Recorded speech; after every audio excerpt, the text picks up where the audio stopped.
Bonjour et bienvenue dans le deuxième épisode de cette série sur les personnages de la Torah. Aujourd'hui, nous allons parler de Noach.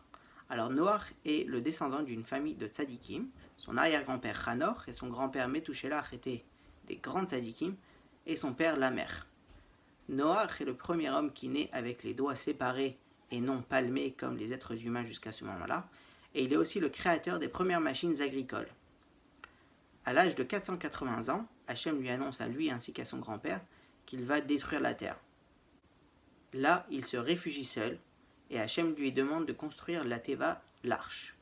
Ça lui prendra 120 ans pendant lesquels les gens vont venir le voir et lui demander pourquoi est-ce qu'il construit ce bateau géant, cette arche, et il leur répondra qu'il faut qu'ils changent leur comportement car Akadosh Baruch Hu va détruire la terre. À l'âge de 498 ans, il se marie avec Naama. Il y a deux opinions sur qui est Naama. Il y en a qui disent que c'est sa grande-tante, la fille de Hanor, et il y en a qui disent que c'est une descendante de Caïn, le fils de Adam. Il a trois enfants, Yaphet, Ham et Shem. À l'âge de 600 ans, son grand-père Methuselah meurt. Hachem lui annonce qu'à la fin de la semaine des Shiva sur son grand-père, il va détruire la terre. Il lui annonce aussi que les animaux vont commencer à se joindre à lui, 7 animaux d'espèces pures et 2 animaux d'espèces impures. À la fin de la semaine des Shiva, il commence à pleuvoir. Au début, une petite pluie pour laisser une dernière chance aux gens de se repentir, et doucement, la pluie devient de plus en plus forte, jusqu'à qu'elle devienne un déluge. Noach et sa famille, ainsi que les animaux, sont dans la Teva. Le déluge commence et dure 40 jours.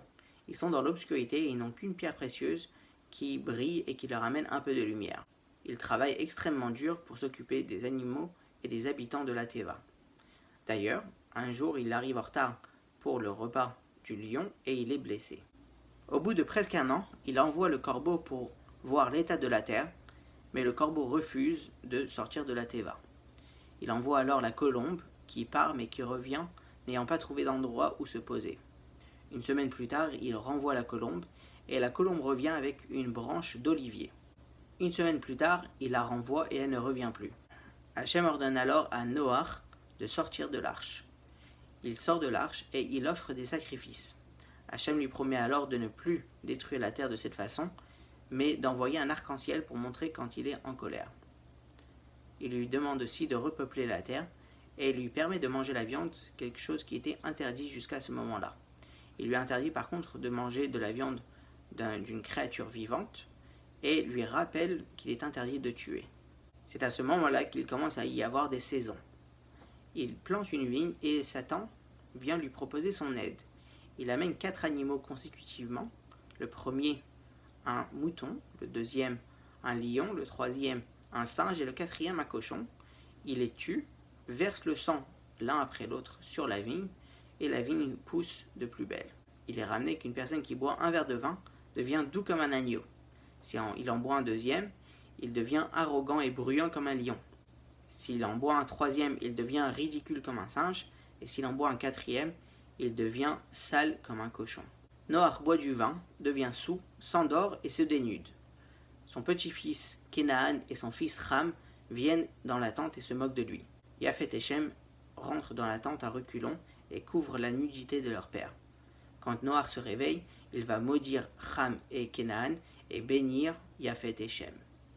Il va vivre jusqu'à l'âge de 950 ans et il est appelé Noach, le tzaddik dans sa génération. Il y en a qui disent que c'est un compliment, car s'il vivait dans une autre génération, il serait encore un plus grand tzaddik.